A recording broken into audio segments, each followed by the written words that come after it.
And we're live. Almost. No, we're live.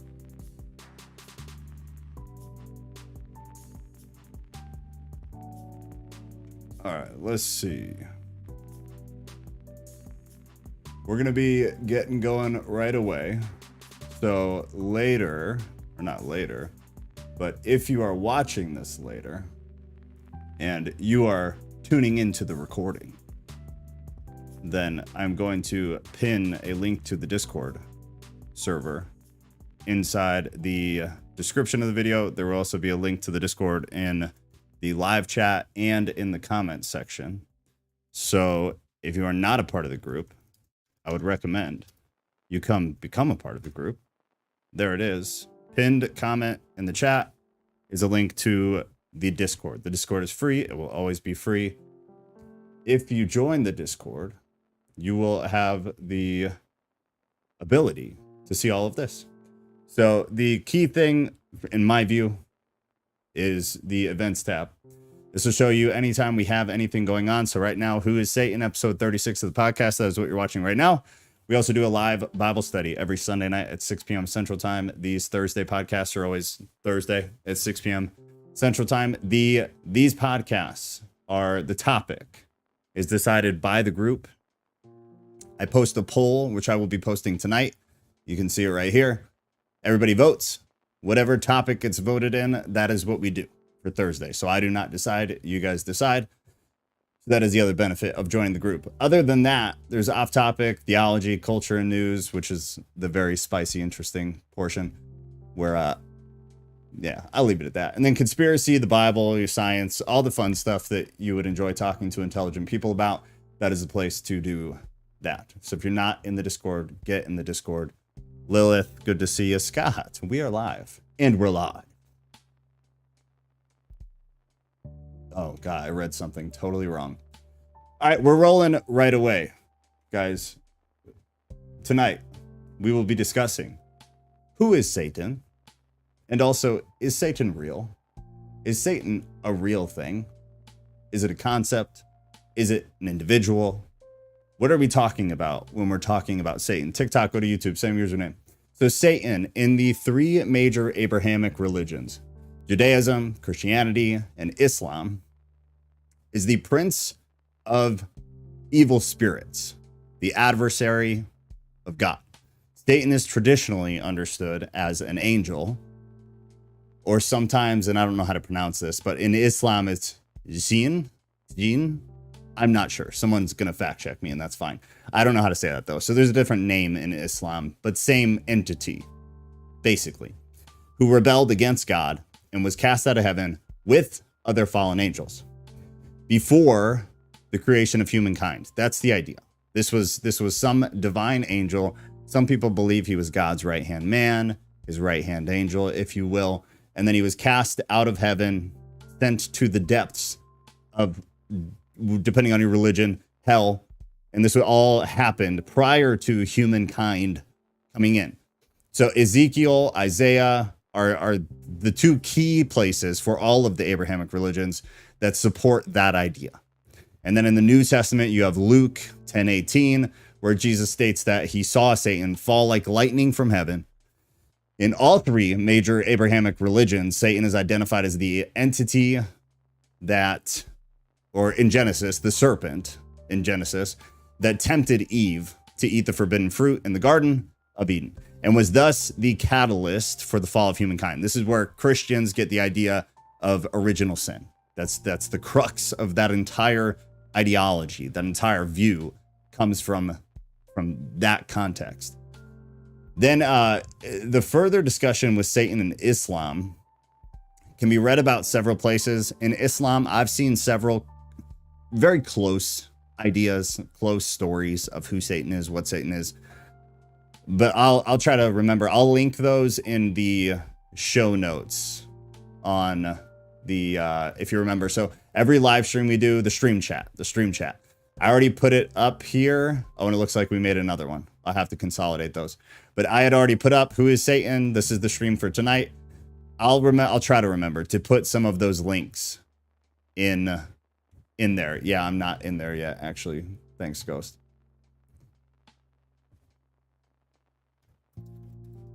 If you have any interest in speaking tonight, if coming on to the live and using your vocal cords, just come down to the podcast call-in section of live stream, and then you'll be able to come on and speak. It should be good now, Ghost. But I'll try to remember to put some of the Islam references into the stream chat there. So if you're interested about any of that, I'm gonna run through like a handful of very baseline stuff, and then I know I want Ghost to come on and kind of give. I read some notes that he had sent Kat. It was very interesting, very thought provoking. So I want to bring him on for that, and then I have way more stuff than we could ever go through, but I want to kind of lay the foundation here. The word Satan in the English translation of it comes from a Hebrew word. It's for adversary, is the most common translation. I'd say most of academia is probably going to go with that. It's adversary is the context of the word within the English Bible. That's what we're talking about. Which is where you hear modern Christianity say the enemy, the enemy, the enemy. Well, the enemy is synonymous with the adversary. With the definite article, the Hebrew word denotes the adversary par excellence. Mainly in the book of Job. If you have not, I've said this a million times, but if you have not read the book of Job with theological goggles on, it's, in my opinion, it's one of the most important things to do as a functioning Christian who actually wants to understand things. Read the book of Job with big theology goggles on and take it in from that context. The book of Job is wildly confusing theologically. It's wildly complex theologically, but it gives you this very weird, very odd, and very specific contextual umbrella of you have God, you have Satan, you have this council of angels, and then you have the interactions with humankind. And if you were to take it all literally, it's very, very sketchy. And theologically, it's very difficult. And it creates a lot of problems. But if you understand what many to be the actual theological purpose of the book of Job, it is the most theologically rich part of the entire Bible, without a doubt, in my opinion. But so mainly in the book of Job is where we get the adversary in a very blatant way, where the adversary comes to the heavenly court with the sons of God, which if you were with us for Enoch, we went into a little bit of that. But the sons of God, his task is to roam the earth and do what? Seeking out acts or persons to be reported adversely to the king. And this is where you get the old Christian adage, he comes to steal, kill, and destroy. That's where it comes from, which in my opinion just encompasses evil. It's a way of kind of putting verbs to evil, ideas to evil, actions to evil. So in the New Testament, the Greek translation Satanas is used. And this usually appears as Satan in all of our English translations. Some of them do say adversary, some of them do say enemy. It just depends on who translated the version that you have. He is spoken of as the prince of evil spirits and the enemy of God and of Christ, which are synonymous, kind of, who takes the guise of an angel of light. And I know Ghost has some stuff on the angel of light, or light bearer, I believe. So that'll be good. He can enter people and act through them based on the context of the Bible. That is something he can do. Hence, a person can be called Satan because of his or her acts or attitudes. And that will feed into some of what I saw Ghost had as well. Through his subordinate demons, Satan can take possession of human bodies, afflicting them or making them diseased, which also contextually comes from the New Testament. It's the only place, really, we get this idea that demons, enemies, can enter into a person and either make them sick, make them behave in a certain way. That's where, within a Christian context, that's where we get those ideas from. That's where charismatic Christianity exists, because of the verses in the New Testament that state things like that. According to the visions of the book of Revelation, where the risen Christ returns from heaven to reign on earth, Satan will be bound with a great chain for many thousands of years. I believe it's Jude that there's also a reference to this idea that there are evil spirits or an evil spirit that is in the depths of hell, essentially, and chained and put away till the end times. Satan will be bound with the great chains, then be released, but almost immediately face final defeat and be cast into eternal punishment. That's an overarching view. Then if you get into Judaism, it's different. Specifically, it's somewhat different, obviously based on the same thing. But if all you take is Jewish context, you're missing a lot. A lot. And then part of the Jews' problem with Christianity, aside from the whole Jesus thing, is Christianity took the idea of Satan. Christianity took this interaction of evil entities and how they connect with humankind. And they, not that they made it up in any of that's not what I'm saying, but their stories don't conflict with Judaism, but they add so much more stuff that Jews kind of have a problem with them. They don't like it. Similar, and I'd compare it to this. The same way that Christians have an issue with Mormons or Latter-day Saints, because we believe that they started with something that was concrete, they started with something that was good, and they added a whole bunch of stuff to it. So whether you agree with it or not, that is the perspective of Satan from Jews to Christians. Is that, okay, we started with the same context or the same concept. And then Christians, you guys ran way far away with it. You add all this stuff. There's all these different stories. There's all this stuff. And it's so much compared to what the Jews have from their literature that it just comes across similar to the way that we view, not Muslims, Mormons. All right, Ghost, do you want to, I've got some word studies. I have endless things. I have too much, honestly. So if you want to come kind of give your piece here, if you're ready. Homer Simpson is in the house. Show me you care. How do we show you that we care?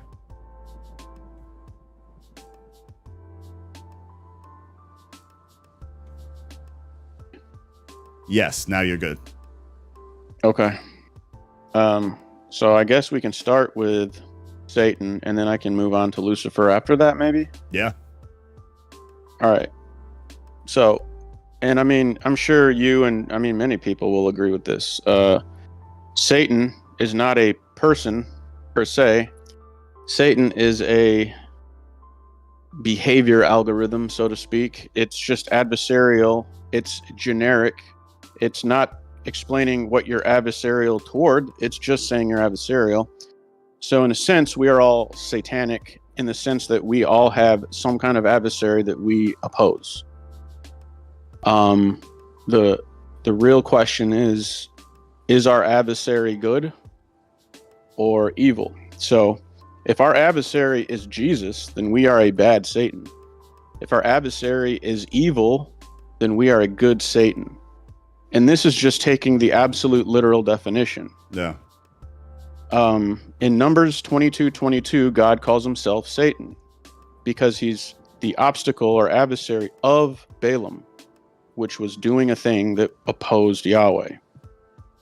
So it is a very relative term, and the way people think of it is completely removed from what it actually means. And I understand why, because usually the adversary in Scripture is talking about anyone who is opposing Yahweh. Yeah. So it makes sense. Yeah. Interesting. Yeah. So this is why Jesus could be considered a Satan to the Pharisees, even though Jesus is a good guy. Yeah. I mean, it's absolutely accurate. Yeah. So when you boil it down, it really, what's truly important is what is good and what is bad. And it turns out that's what the tree is for. It's the knowledge of good and evil. So that's what this whole thing is about. So if we can't define what good and evil is, the term Satan doesn't really mean anything. Yeah, no, true. You have to have a moral foundation for it to make any sense, for sure. Yeah, it is a comparative word. It's a word that compares two opposing things. Yeah, it's the contrast of something. It's exactly. Yeah, it's the literal definition. That's interesting, man, because I would bet that 99.9% of people in general, but within our context, Christians, have never thought about that. And maybe that's me just being a cynic, but you just never hear that. You never hear that. But I believe it's because like you mentioned, right off the bat, is that most people view Satan or the devil, or they view it as like an individual, not a person, but as an individual, like with a specific character and who has integrity of some kind, within their perspective. But it's like a specific, same way I believe that people view God. God is like a specific person, like God is his name, and he is like this, and he is this boxed in thing, this entity. They view the same thing as Satan as the opposite, which is ironic because by definition, that's exactly what it is. But their perspective is that it's a different individual that is also in a box of who they specifically are. And I personally don't believe that at all. It's like if there was a lineup of demons, I don't believe you could point out Satan. And I think that that's like the common Christian understanding. And I could be wrong, but from my experience, it's probably the common one. Yeah, I would think. But I like the way you said that, because it's complicated if you've never thought about it before. But if you actually sit for a second, it's extremely simple. It's just literal. It's literally what the word means. And we've adopted these Christianity is just all religions have just adopted such weird ideologies around things and weird belief systems about things and weird perceptions of certain concepts that if you break them down, they're stupid simple. And we've made them something very specific and very wrong. And I think Satan is one of those things. You've heard the old adage. It goes. I can't remember exactly how it goes, but it's something like this: before the truth can put its shoes on, the lie has traveled all the way around the world. Yeah. So, if you could could you pull something up real quick, just on Google? Yeah. Type in anchoring bias, and this is why people have a hard time with stuff like this. All right, anchoring bias. The anchoring effect is a psychological phenomenon in which an individual's judgment or decisions are influenced by a reference point or anchor, which can be completely irrelevant. Both numeric and non-numeric anchoring have been reported in research. It's interesting. I didn't know that. I'm not aware of this name, but it makes perfect sense. And you see that everywhere. You see it in everything. Absolutely. It's basically the first thing someone hears, that thing becomes harder to detach themselves from, even if it's illogical. Yeah. No, absolutely. So it gets into emotional beliefs versus logical beliefs. If someone hears the wrong thing first, it's very difficult to dissuade them of that thing, regardless of how kind of silly it is. Oh, yeah. Cool, man.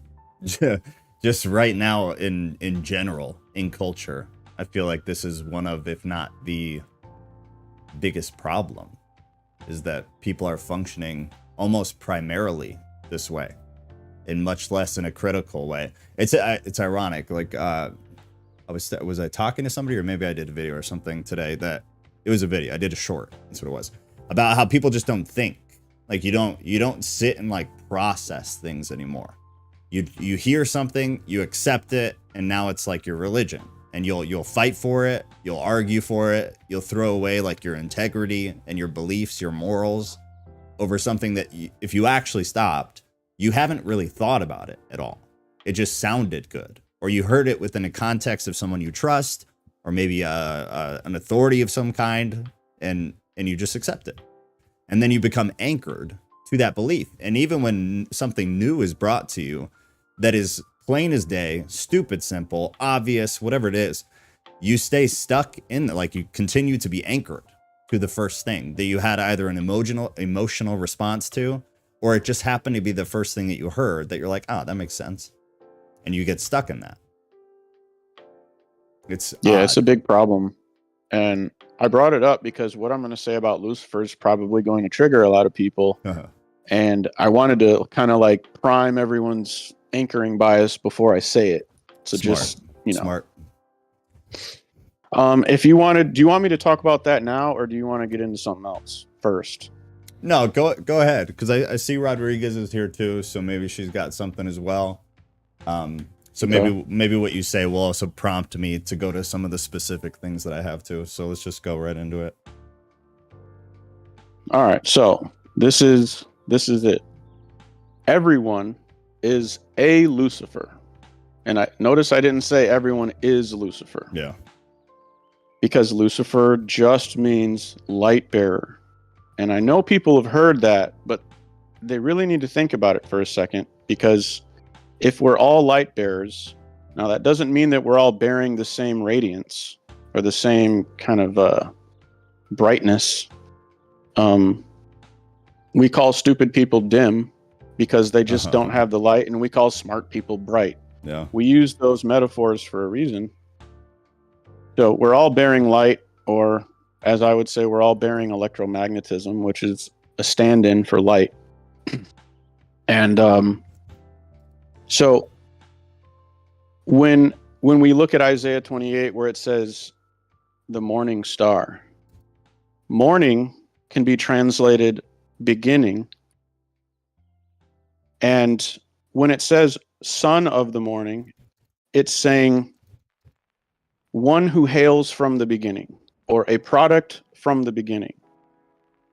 And so when we say something like, she was a child of the 60s, that's just a flowery way of saying she's a hippie, because the 60s had a specific set of attributes and a specific environment for that time. And if you hail from that time, it's like you are a child of that time. So a son of the morning is someone who comes from the beginning. Yeah.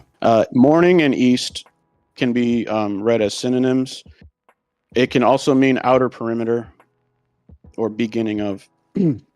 So let's see. I got some notes here. And so I'm going to pause you real quick, though, since you're looking. So is that why, from your perspective, is that why Satan and Lucifer, Jesus and Satan or Lucifer have been, in certain translations, in my opinion, a lot of the earlier ones, they use that name for both. And this has caused a lot of uproar. And I mean, even in seminary, I remember there was a heated discussion about why. Well, it's a translation problem. It's like, no, it's I agree with you, is that's what it means. And so that would make sense for both. It's not, says nothing about their character being similar. It says nothing about their anything being similar, other than they come from the beginning. They're old. Basically. Exactly. Yeah, they're old. That's something that I think is just nice, or would be good to just clear up, because I know somebody always asks that anytime we talk about that ever, is that, well, why did Jesus was referred to by that adage, and Satan was also referred to that? Well, exactly what you said, in my opinion. I agree. It's just that they're both from origin. They're both from the beginning. This is the thing. It's not that Satan was referred to as that. Someone was referred to as that. We don't have his name. Some people might want to say his name was like Phaniel or Gadriel or whatever, which are names you can find in the books of Enoch. But we don't know his actual name. They didn't think of people like the same way we think of people. Like a name is just like a sound that identifies a particular person. To them, names were a whole different thing that carried all kinds of meaning, etc. Yeah. So basically, the son of the morning just means product of the beginning, one who hails from the beginning. Now, Jesus is called the bright morning star. So he is the brightest light, the top light that hailed from the beginning. Everyone else is just referred to as morning star. In Revelation, it says he will give us the morning star, meaning we will be made like the ones in the beginning. So I mean, that's... Go ahead. No, finish your thought. No, I was just going to say that's information overload for some people. So I wanted you to kind of maybe break it down so people can digest it. If you had any other ideas to add to it. Okay. Yeah, so I guess a couple things real quick is And a lot of people are not aware of this. I think I did like a TikTok about this a long time ago. So personally, I would have, just in all honesty, I would need to brush up again. But in the Catholic tradition, and I was able to find it very quickly. So if you search for it, Mary was also referred to as morning star. And there's a bit more of I guess not nuance, but there's a bit more of an argument with this, and because it doesn't show up in a lot of the earlier, from memory, it doesn't show up in a lot of the earlier manuscripts, but it does show up in a lot of them, in a lot of translations, specifically Catholic. Mary is also called that. I agree that Satan is never directly, but that's not true. In some translation, he is, but I don't put weight in that, because a lot of the ones that I do put weight in, there's no direct reference, like you said. There's no direct reference to Satan being that. And from memory, again, I believe it's Jesus. I wish I would have got more of this stuff ready. It's Jesus, and then a lot of the earlier Catholic ones, Mother Mary is also referred to that way. But I saw Lilith put out Lucifer is the Latin word. What is the Latin word for bearer or light bearer or bearer of light? So this is light bearer, just from Wikipedia overview. Lucifer called the light bearer, and this is again, like, this is not across all translations. This is not something you're going to find everywhere, but it does exist in some of them. As the Latin word, Lucifer meant light bringer. I'm sorry, that does show up everywhere. That does. The morning star does not show up everywhere. And then it's just got a few other notes here that don't really relate to what we're talking about. But just the Lilith put that out there, 100%, absolutely. And then I got this. There was something kind of interesting on Reddit. We're not going to read a lot of it because it's obviously a lot. But somebody asked, why is Lucifer the devil called light bringer? And then just this first comment, I feel it was well put together. So I'm going to read it. There are a few different ideas there. How you have fallen from heaven, morning star, some of the dawn. You have been cast down to the earth. You who once laid low the nations. That's Isaiah. I, Jesus, have sent my angels to testify to you about these things for the churches. And that's an improper translation, just as a side note. I am the root and the descendant of David, the bright morning star. And that was always something interesting too, that it's so confusing because in all translations, this is not universal, but in a lot of translations, the reference that you could, or people do attribute to Satan or Lucifer or some kind of evil entity in Isaiah, the reference to Jesus, they have the word bright in there. And it makes me think of what you were saying earlier about how we call smart people bright and we call stupid people dim. I wonder about the choice of words there. To the one who is victorious and does my will to the end, I will give authority over the nations, that one will rule them with an iron scepter and will dash them to pieces like pottery. Just as I have received authority from my Father, I will also give that one the morning star. Whoever has ears, let them hear what the Spirit says to the churches. That's Revelation. Lucifer, or light bringer, or morning star, may have been a title or function in the heavens. Satan was known as the morning star. Like you said, though, debatable to some degree, depending on what you mean by the words. Jesus is the morning star. He promises to give the morning star to the one who is victorious and does his will in the end. That, to me, is odd because it kind of leaves it open-ended as if it's not predetermined, which just is a theologically fun thing to think about. Satan has been known as the Prince of Darkness and the Lord of Lies. Did someone believe a lie as truth? Did someone believe in white guilt or communism coming from Antifa? Don't get political. Did someone believe they were woke outside of God in politics? Those people were in the dark. I'm not making a political statement. I'm not saying I agree with any of these things. I'm just reading somebody's comment. Jesus Christ is the light and truth of the world. For you were once darkness, but now you are light in the Lord. Live as children of light. Ephesians. God has law. Archangel Michael has been known as mankind's advocate. Satan was known as an accuser or adversary or enemy. God is a judge. When we see Satan in the book of Job receiving authority from God, Satan may have known some things about God's law. Knowing God's law, he may have believed he knew the right buttons to push.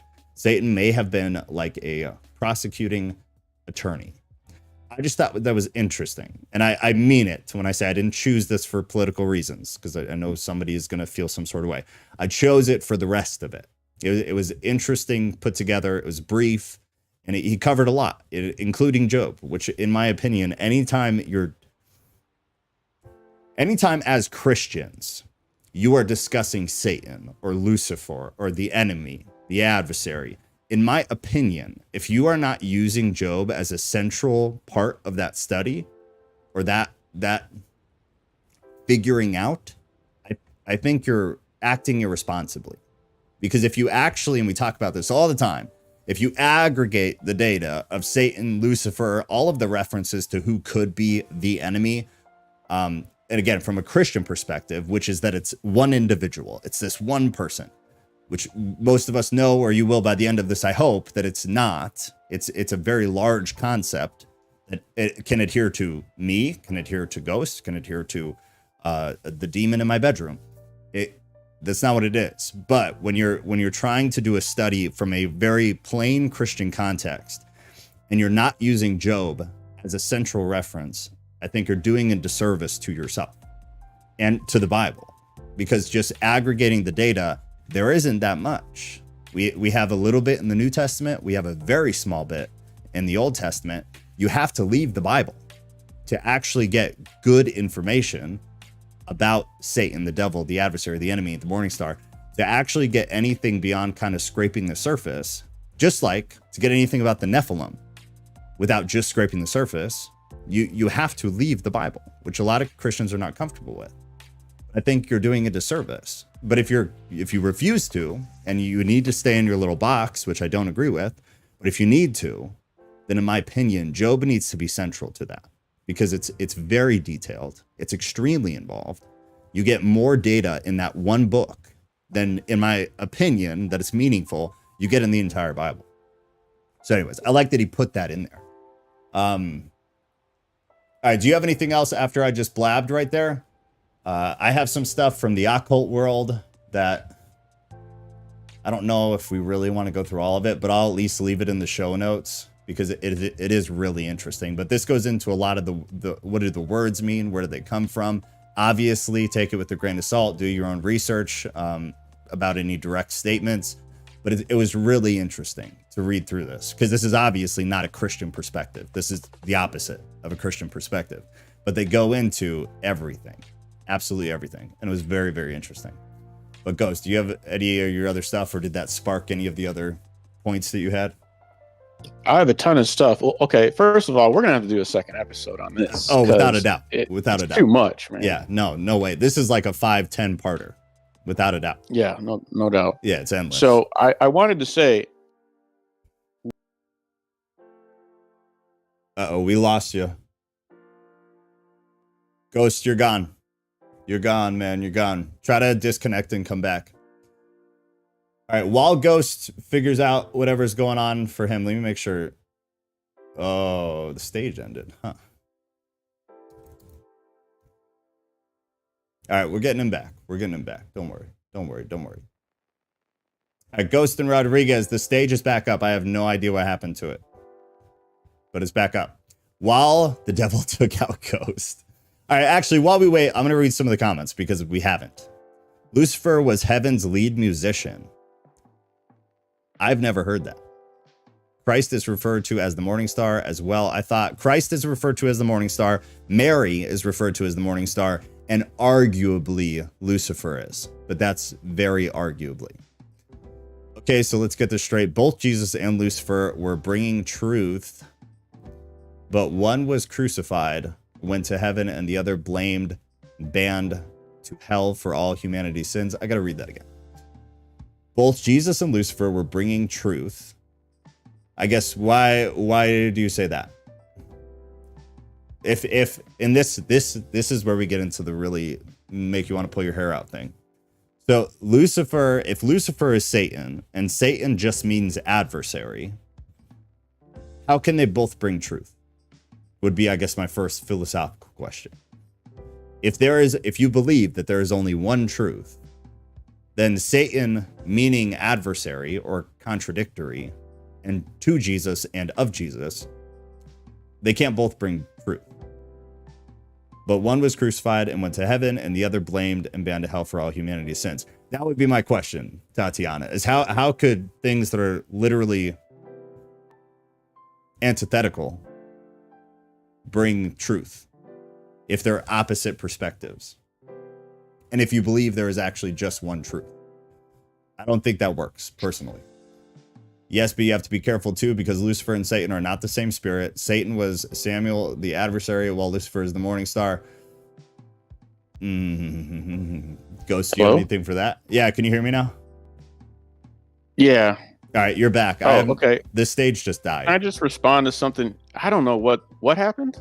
It just shut off. I opened Discord and the stage was over. I have no idea why.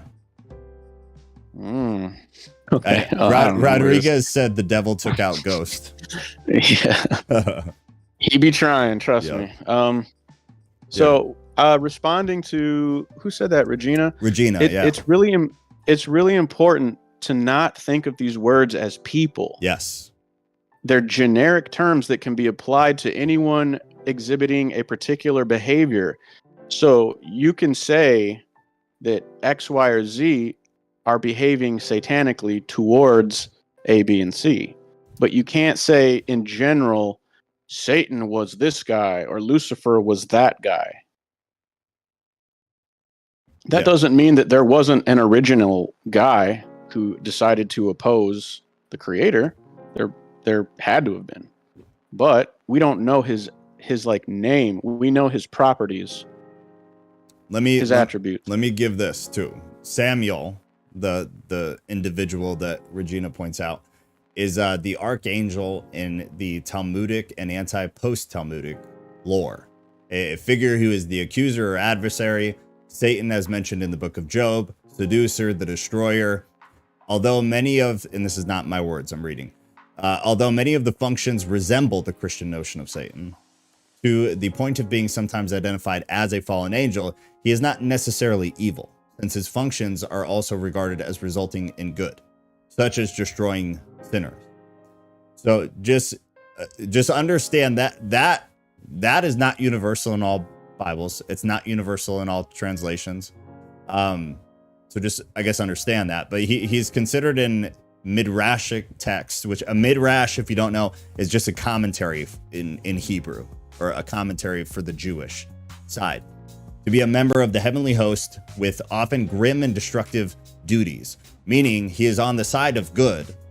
He is just kind of like the wet worker.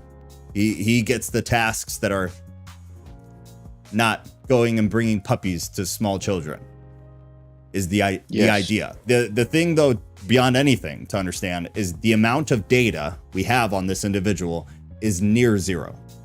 So a lot of this comes from commentaries, midrashes, external texts. Now, if you're a Bible alone Christian, there's no way in hell you can believe this, because it does not fit that ideology.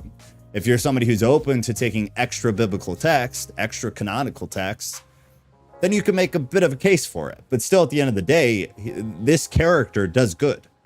That's not, by definition, what we're talking about. So it's understandable with the Christian perspective to be like, yeah, that's who that is, or this makes sense as his character. But just per definition and the implications of the definition, in my opinion, it doesn't work. And we also just have, in my opinion, not nearly enough to decide that that's who that is. Just my opinion, though. Totally just my opinion. So can I want to say like one thing, and then I can let other people speak. Yeah, go. You would never say that person is depression, or that person is anxiety. That's a good way to put it. Yep. Of course you wouldn't say that. They exhibit those traits. That's the way we need to look at these words. Mm-hmm. So, whatever. I'll pull back and let other people speak. Yeah, that's a great way to put it, though, man. Yeah. Right. I don't see hands up. So if you ladies in there are wanting to speak, make sure you put your hand up. Ghost, if you see their hand go up, just let me know. I want to read. So I pulled up Rodriguez hands up of these. Okay, cool. Then we'll come back to this. I want to hear that Satan thing, though. The occult stuff? Yeah, just to see what the silly people have to say. Yeah, it's pretty interesting. Rodriguez, you're muted on your end. My bad. All right, you're good. Sorry, guys. My kid had a basketball tournament, so I'm pretty late in the game. In this. Oh, you're good. Yeah, there's a couple things in terms of, like, we're talking about like a literal being, right? An entity. No. No. No. Okay. No. Sorry, I mean, guess I missed a lot. kind of yes and no. Kind of yes and no. I guess the majority of what we've kind of covered so far, and I know you were late, so I'll give you the quickest synopsis here. Is like Sorry. You're totally good. By definition of the word, it can't be an individual entity. It doesn't make sense at all, just based on definitions. And then if you were to aggregate all of the mentions within all of the Old and New Testament, it wouldn't make sense to be a single individual.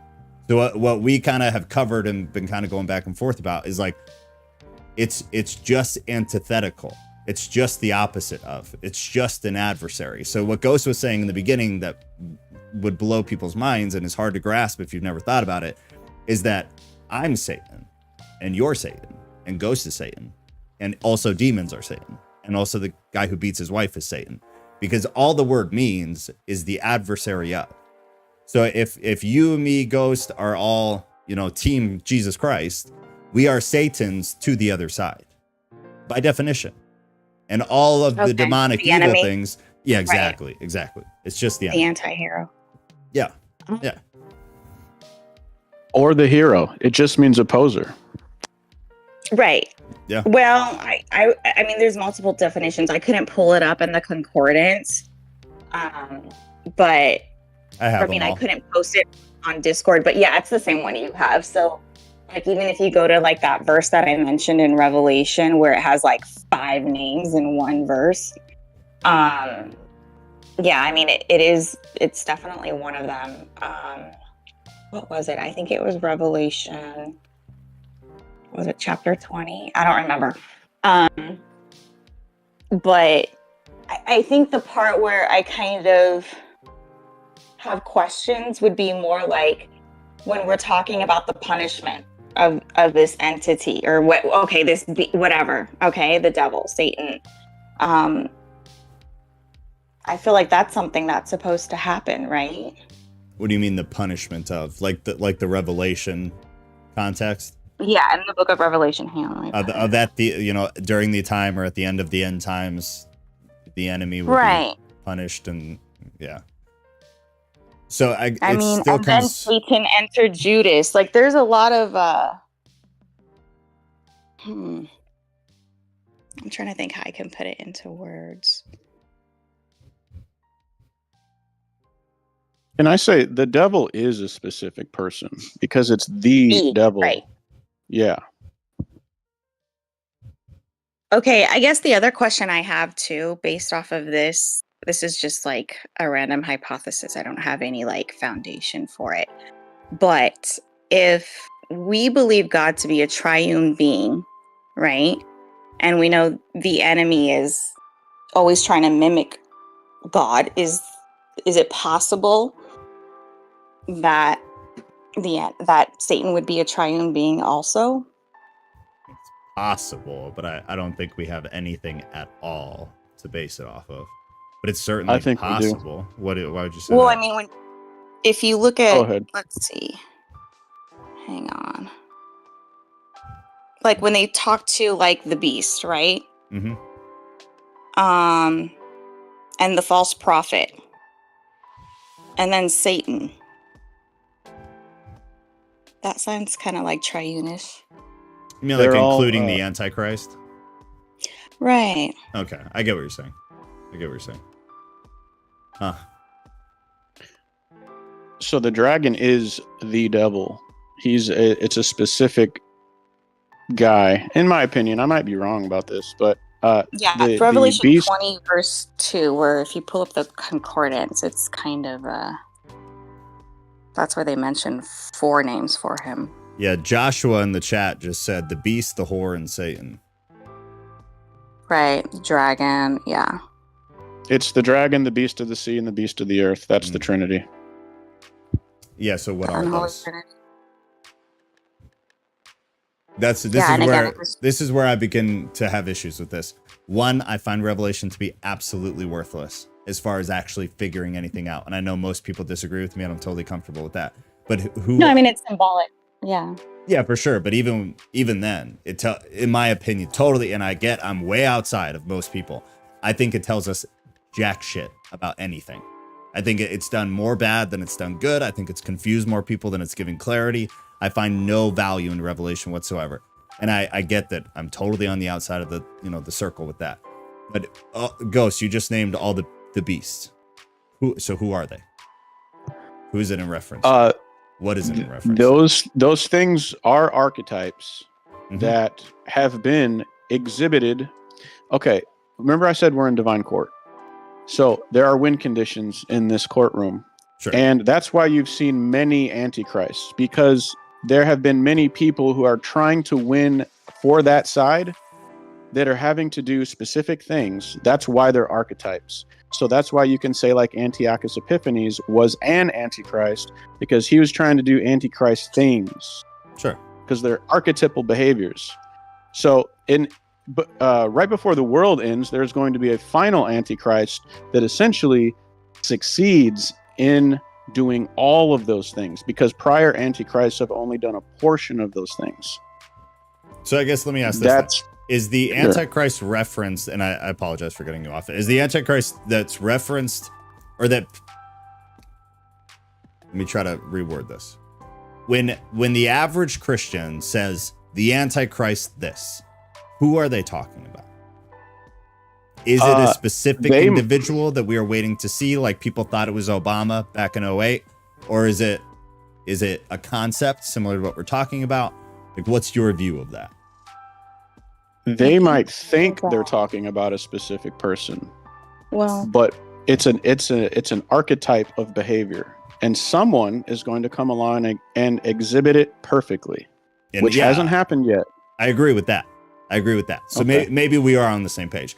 I just always revert to what does modern normal Christianity think, and in my experience, most Christians think the Antichrist is a person, an individual, not somebody exhibiting characteristics or behavior or adopting this overarching context. In my experience, they believe it will be a specific person, and that is all. It's not. It will be a specific person. Yes, but it's not based on something bigger. So is there one Antichrist, or are there more? There's multiple, okay, but there's only one there's only one final Antichrist, if that makes sense. Yeah, for sure. Which is the one the book of Revelation is talking about. But absolutely. I'm going to pull back. No, you're good. I think I'm on the same page then. I thought I was not. I thought I was Satan to you guys, and I'm realizing that I'm not.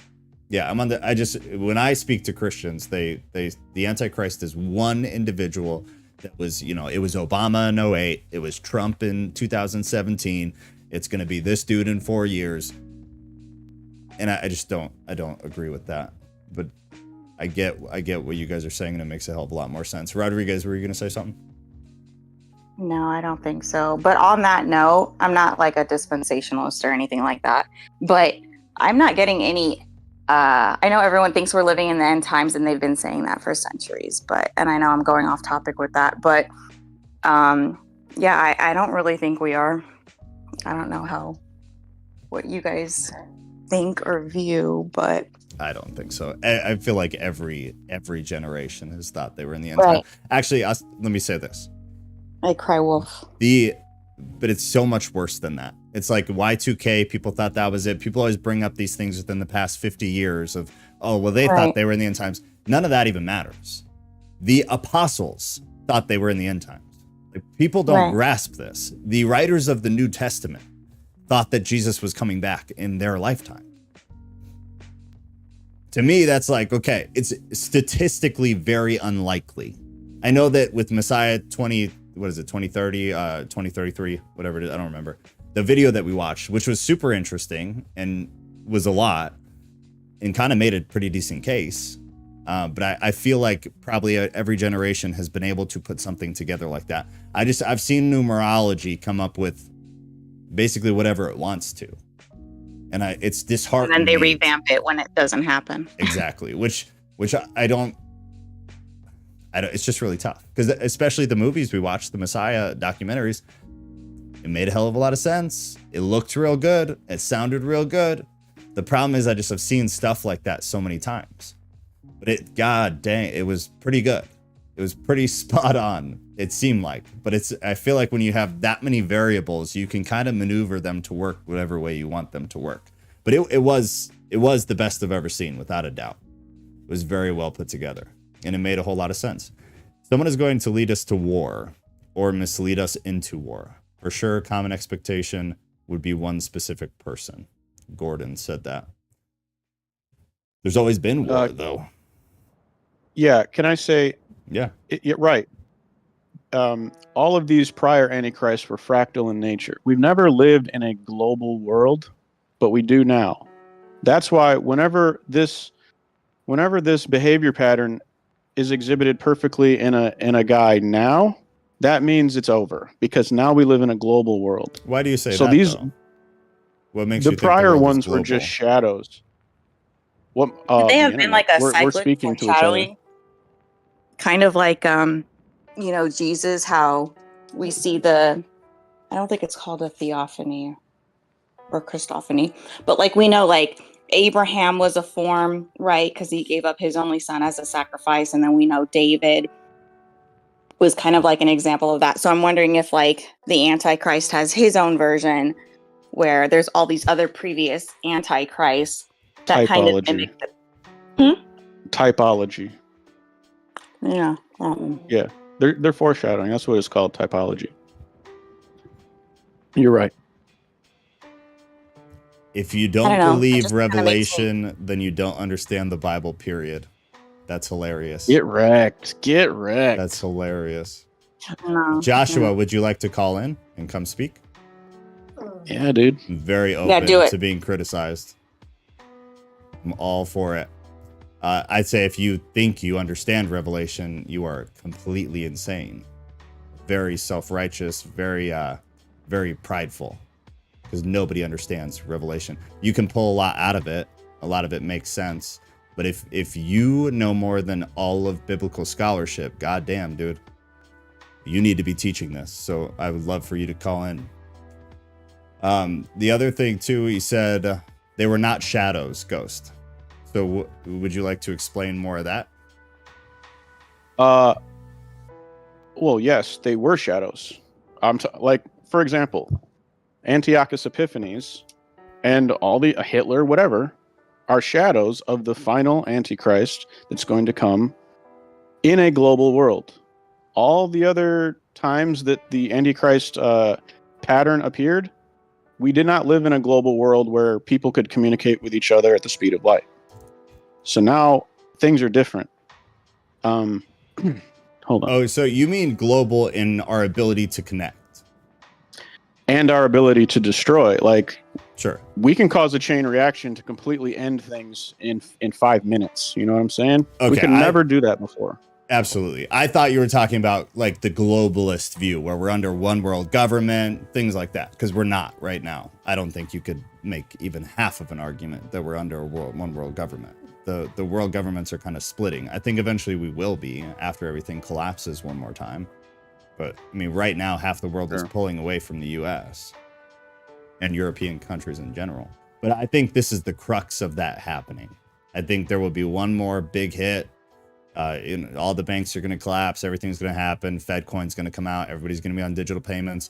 There'll be a social credit score. And then I think at the end of that whole cycle, then I think we will be under a one world government. I don't personally believe we're there yet, but I absolutely agree with everything else you just said. Our ability to connect and our ability to destroy is basically it's instantaneous right now. Right. We can just extrapolate from everything we know about crypto and et cetera. Yeah. We can see how a one world currency could be possible if there's a big war and then kind of like a great reset. So we see how this can be on the horizon. It's not far-fetched. Yeah. Yeah. So, what were we talking about? Shadows and types. So he said that, no, they were not Who shadows. said that, like, Who was talking about Revelation? The same guy that said, no, they're not shadows. Joshua Hudson. Well, he needs to say how they're not shadows. But he is, so far, if you look through the chat, all he's done is basically state things, not explained anything, and talk shit about anything anybody else has said. So I don't really value anything that's coming there. We invited him on to speak. He's yet to take advantage of that. I let him know how much time we have left. Still, Joshua, you're welcome to come on. But if you're going to be rude, just understand we're not your average Christian. I'm not just going to fucking sit here. If you would like to come on, we can have a debate or a conversation. But if you're not going to add value and you're just going to talk shit, then I don't really have any interest in that. But you're welcome to be Play here. the Price is Right music. Come on down. Timothy, however, says, yes, foreshadowing, and hello, my friends, and much love. Neil Kramer talks about Satan in some of his Romecast 30. I don't know what that is, but I'll look it up. I assume it's like a podcast. Neil Kramer. If Klaus Schwab has his way, we will at least own nothing and be happy. Yeah, I mean, that's in process, right? In progress, rather. God, this was interesting. Kelsey's always a joy. God lives outside of time, space, and matter. So to me, it's hard to say we are in the end times, quote unquote. How could we as humans know that if God exists outside of time? I tend to kind of look at it that way also. But I think still then time is relative to our reality. And from where we sit, it's kind of how we understand things. So it may not exist to him, but maybe you disagree, but I think anytime it comes into our reality, time is made up, but it also does exist. Does that make sense? I think the Father is outside of time, and I think time is made up just like length, width, and height are made up. Yeah. God is not bound by those either, but we are. But so it's our way of understanding the world is really all it is. You know, being able to grasp it. I agree. And like conceptualize what's going on around us. I mean, God, could you imagine a world where nobody adhered to any structure of time, any structure of measurement? I know people like that. That's a wild world. That's a wild world. Yeah. Good God. That's insane. Let me see if before I pull back and I want to see this occult thing, I just want to say we're all Satan. It just depends on what we're adversarial toward that makes us good or bad. And we're all light bearers. But different people bear different levels and radiances of light. So keep that in mind. Whenever you see those words, think of it in that way. And then I'll pull back and let you read, I guess. Yeah, it's too long. Joshua just threw it out. Oh. Yeah, no, we don't have time for all that. All right. Here, I did want to go over this, though. So we have the lexicon Strong's for Hebrew and for Greek. And I don't remember, it was Rodriguez that brought up the definitions of them. This is across the board from my experience, my understanding, is that these are the definitions you're going to get. When you move, actually, Ghost, you brushed on this, you did not explain on it, and I think it would be good. Okay. If you did, what's your number? Oh, no, you don't call in like that, Joshua. There's a link to the Discord at the top of the chat. Click the link. When you get into, it's free, don't worry about it. When you get in the Discord, scroll down. It's on the screen right now. Scroll down. There is a podcast call in, and then you can get in through there.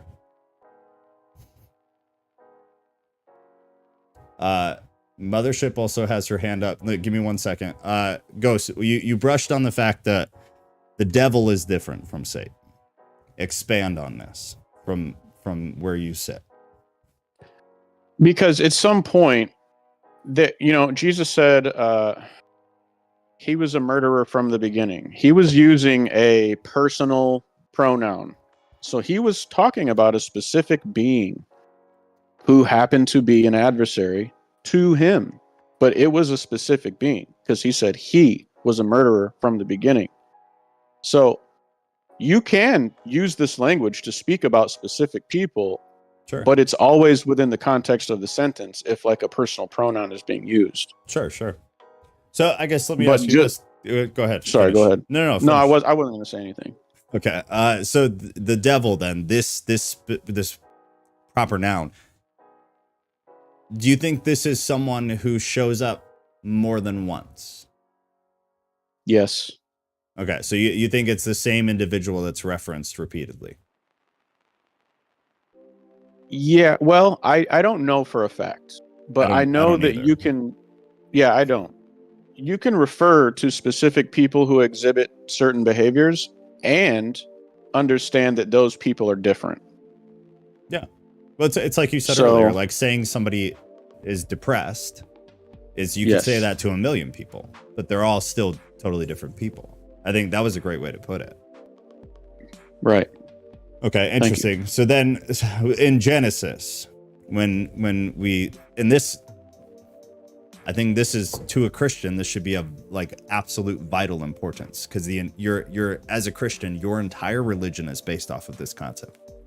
In the beginning, when Adam and Eve F up, and we have the introduction of sin, which creates original sin, which is the crux of the entire Bible after that, the crux of everything it is to be a Christian, really, if you think about it. If sin did not exist, the Christian faith would be wildly different. Everything about the Bible wouldn't exist. So who is that tempted them? Who is that? It could very well be Adam.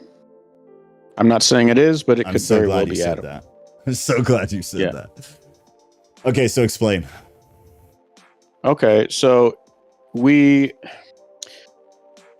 have this human side to us, and then we have kind of like a software. We have a hardware and a software, and you could say, you know, when you do something you don't like, or you do something wrong, and you're like, afterwards, you're like, dang, why did I do that? Who did it? The person who said, dang, why did I do that? Or something else? You have to delineate what makes those two personalities different. So the serpent could be the side of Adam that disobeyed God, and he had to be punished and live in some kind of simulation. I don't want to get into all kinds of crazy stuff, but this could be Adam's rehabilitation. That's a theory. And when we die, we wake up and we're like, oh, I'm Adam. But I don't know. That's crazy town. But it could have been Adam. So I don't want to get too far off track.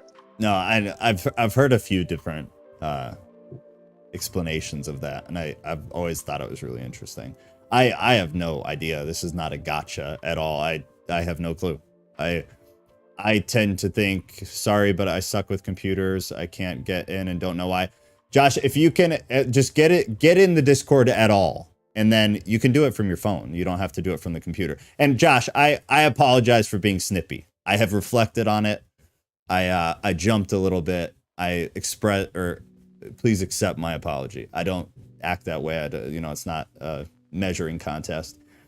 Maybe it's just all I saw was a few rude comments, and I assumed that everything you said was rude. So if I assumed that incorrectly, I genuinely apologize.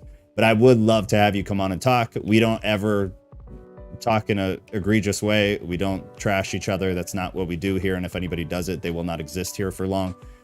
So I apologize. That was totally my bad. I take it back, and I would love to have you come on at some point. But if you could at least get in the Discord tonight, play with it, figure out how to use it. Ghost and I were talking earlier, we will do more parts of Satan. So you're not going to miss out, because we do have to wrap up here in just a few minutes. But when we do part 2, and let me just do this one more time. So if you're new to Discord, because there's a handful of new faces here tonight, when you join Discord, the most important part is this events tab. So come to the events tab. You'll always see the next event. So tonight, there will be one for Sunday night. We do a Bible study. So Sunday night, you'll see that. And then Thursday night, you'll see another one of these. It'll tell you what it is. It'll have the link to the YouTube. And then when you come into the announcement section, every Thursday night, I post a poll that you see here. And you guys vote on what we do. Like, who is Satan, the devil? That one, therefore we did that topic. So we will do a part 2 to this, and probably like parts 10, because this is a never-ending topic, because you can go down a million different rabbit holes. We didn't even go into the occult side of it, which is several parts in and of itself, and other religion side of it, which is several parts in and of itself. So we will come back to it. So Josh, if you can get in Discord, figure out how to use it, accept my my apology. I'm humbling myself to you. It was very rude of me. I don't like to act that way. It just rubbed me the wrong way, and I emotionally outburst because of it. So I apologize. But if you come back, we'll do this again. And I genuinely would love to have you come on and chat with us. Okay, where the hell were we? Ghost, what was I the don't last know, thing you but said? I totally lost track. and You were on something good. The Adam thing. Oh, okay. I got it. So you explained the thing about Adam. I told you I've heard several explanations about that. I've always thought it was very interesting. Whenever I've asked you and Rodriguez questions, I don't know the answers to them. Like, none of them are gotchas. I have no idea. My perspective of Satan, of the enemy, of the adversary is I don't see any identity with it at all. I see it very similar to how you've explained you see it. And even the devil, honestly, I don't know if I personally see a specific identity with it, because I don't fully understand how the spiritual world works. Are individual entities really present? You get some indications of it through different texts in and out of the Bible, but are they just different manifestations of the same energy? Is something that I don't know. Well, I'll say this, Joe. I think we can know how the spiritual world works because of fractals. It works very similar to ours. It's not a perfect mirror of ours, but it works with the same sort of rule set. That's my opinion. People might disagree with me. But why do you say that? Because I disagree. Where do you get that from? I get the fractals thing, and I'm on board with that because I use fractals in other areas of my life. I have a really easy time understanding that. I don't get why you would think the spiritual world would work in any way similar to this world. Because the spiritual world is software, and it has to follow a certain rule set that we can comprehend. Otherwise, there would be no point for God to send a revelation to people, for God to send a message to people. The only way that we can comprehend and understand spiritual messages is because it relates to I don't think we have analogs. to comprehend it though, Ghost. Say that again. If we didn't have... Okay, go ahead. Yeah, I don't think we have to comprehend it. I know that I feel like that's something that you say, but I always push back on you, and you know it's not personal. But just that there's certain rules that, we know apply physically that just don't supernaturally. Some of them, yes. Many of them, no. Okay, so when Jesus says, "Who do you say I am?" he's assuming that it's possible to understand who he is. Or he wouldn't ask the question. I don't necessarily disagree, but I'll play devil's advocate. Why? If so much of the Bible is, call it a riddle or symbology, whatever you want to say, why would that one be taken literal? Which one? The one where Jesus asks, "Who do you say I am?" As if we know the answer. Like in a lot of near ancient Eastern literature, the god or the deity asks a question that they don't actually intend to get an answer from. So I guess it's rhetorical, but it's rhetorical, or it's a freaking riddle. I mean, a lot of the time, it's because rhetorical. He even asked, go ahead. If Satan is one of the identities that they claim. Yeah. Right. I just Ghost. Why would you take? And I don't disagree. I don't know, but why take that one literal? Because ultimately, this entire thing is about a reciprocal message. There is no point in sending okay, which one of you speak Japanese? Probably no one. Yeah. What if I send you a message written in Japanese? It would be nonsensical. Why would I do that, knowing you don't speak that? So I am assuming that you don't speak that, therefore I'm going to send you something that you can understand. Unless he wants you to learn Japanese. Well, sure. Right. But he's still assuming that it is possible to understand. But I mean, we can learn Japanese. That's my point. Sure. I get that. So one, and it's much deeper, but to keep it brief and baseline, there's a large belief that the only reason God, it's really hard to do this without actually getting into it, but keep the nitpicking aside because I understand this is going to be extremely baseline. But part of the reason that God gave us Jesus not the biggest, not all, a part, is so that we could identify. So from that perspective, like, I get what you're saying, but I guess I think Right. the intermingling of the spiritual and humanity, I think, is super small. And in my opinion, it's basically just character. I don't think it has to do with anything else. It's just, and to me, your character comes from your spirit. Like it's a manifestation of your spirit. So outside of just that, like the emanating light inside of you that is your individual spirit, I don't think there's anything we can comprehend at all. Because like to me, I think to think like the spiritual world, and this is not a hit at you because you think way deeper than me, but to me, to think of the spiritual world as like something I can comprehend, to me just seems stupid. Like it seems so small-minded.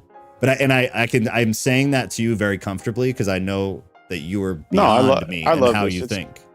I don't take it personal at all. Okay, good. No. So I guess why would you think that you'd be able to comprehend it? Like, how is it that simple? You said earlier a few seconds ago, you said identify. Understanding and identifying are very similar concepts. You could almost say they're the same thing. Sure, yeah. So what is the point of communication other than you are understanding something? I can say, I like ice cream. Now you understand that I like ice cream. And also I want to ask, what is the spiritual realm? Because it's very I know what it is. I sound arrogant. I'm sorry. No.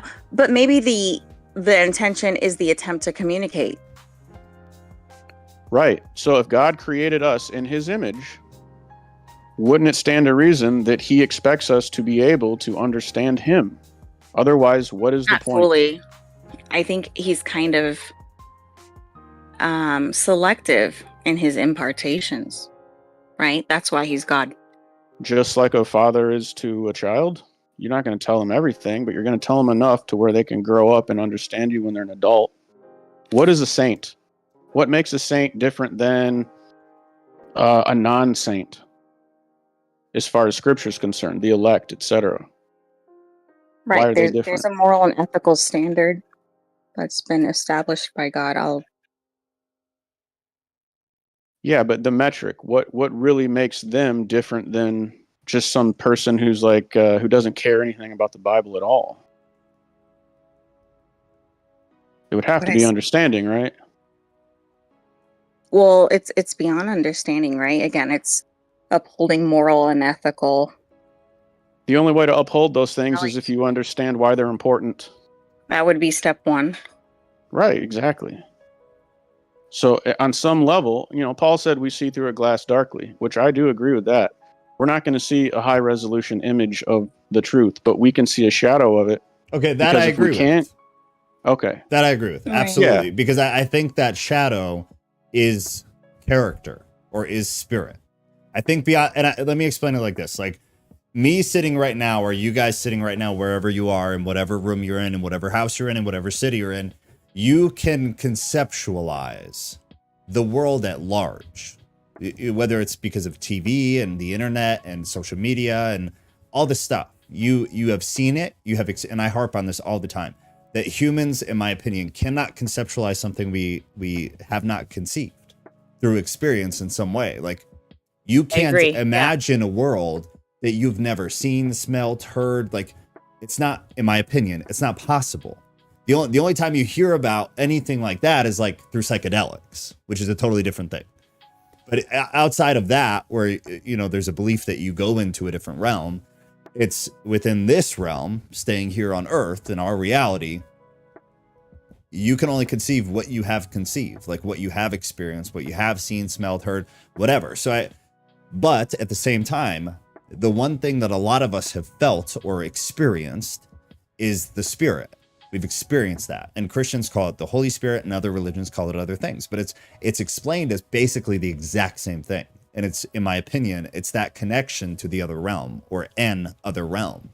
And I think that we can conceive because a lot of us have experienced it. And even if you haven't experienced it, perhaps somebody has explained it to you, or you've seen something of somebody who has experienced it. And we can conceive things through other people because then you experience it, just not firsthand. I have an issue with like going back to seeing what's around you. Like in my room, I see all these things, and outside of this house, I see all these things. I don't think we could ever understand what the equivalent of the spiritual world would be like that. Like spiritual cities and landscape. I don't think any of that exists. But just for perspective's sake, I don't think we are capable of conceiving whatever the equivalent of me seeing the houses outside of my house are. I don't think that's possible. But I get the spirit. I can feel that. I can see that. I can hear it, not see it. But I can experience that. So I can connect with it and I can conceive it. Anything else, personally, I don't think is conceivable. And to me, that's the dark glass. You can see just enough. I kind of agree. I kind of disagree. Because through the dark glass, we can see a fuzzy image. We can see, this is my take, we can see the entire image, but it's really fuzzy. Oh, hold on. Yeah, finish up. That's Joshua. So as soon as you're done, I'll unmute him.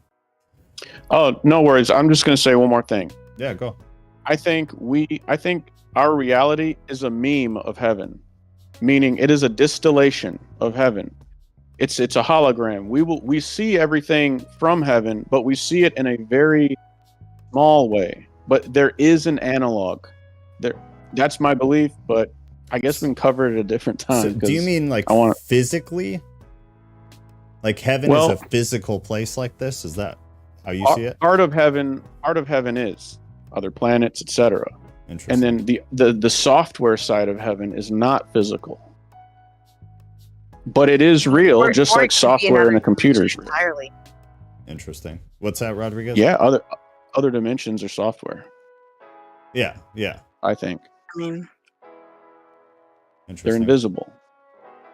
But yeah, oh man, I just have so much. Just yeah, we're gonna have to come back. Maybe next week we'll brush over the poll and we'll just come back to this again while it's fresh. I think one problem we've been having is that the ones that we know we want to do more of, I'm not doing them the next week, and I think that's my mistake that we need to correct. I think at least do a few of them in a row so everybody stays fresh and remembers what we talked about.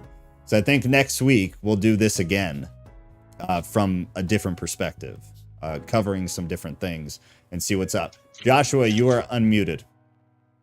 Hello. Hey. Yeah, no, don't worry about, early or whatever. I appreciate it. I'm used to it. No, I just found y'all. This is my first time ever tuning in. I've never heard of you or seen you. And so I said, well, you know what? I'd like to hear what they have to say. So I thought I'd join. Of course, adding a few comments here and there. Yeah. But I'll apologize as well. I wasn't trying to be rude or anything. I just, to give you a little bit of background of me, I hear stuff all the time because I talk to people, and the things that I hear is not biblically, it's not biblically accurate at all. And it's frustrating because people want to go outside of the Bible to try to understand God, and it's just so it's the take that I have is going to be different, but all I can ask is that you hear me out. Yeah. And of course, with respect goes both ways. So I spent 30 years in the church, and it wasn't until 2019 that I actually sat down and started reading my Bible. And so this person is saying this, and they're telling me about what God is and who God is. And I said, you know what? I want to know what God says about who he is. So instead of going to church, I stopped going to church and started staying home and reading my Bible in place of going to church. Good for And you. what I realized is that what the Bible says versus what I've always been told is two completely different things. Yes. And so I have been studying, and every day, man, it's every day I'm in my Bible and spending time with God, building a relationship, walking the walk.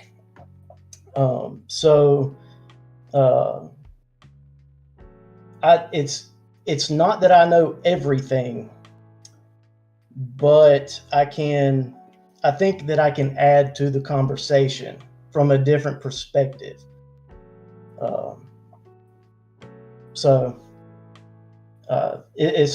As far as the revelation thing goes, this Bible is Ecclesiastes says there's nothing new under the sun, and it's kind of like that with this Bible. What is said in Genesis is said throughout in Matthew. It is said in Revelation. It's all on a cycle. It all repeats. What Paul says is what Jesus said. What Jesus said is what Solomon said, or whoever. Yeah. So if when you say that you don't believe Revelation, what that says is that I don't believe the Bible, because what Revelation says is just repetitive of what Paul says or what Matthew says.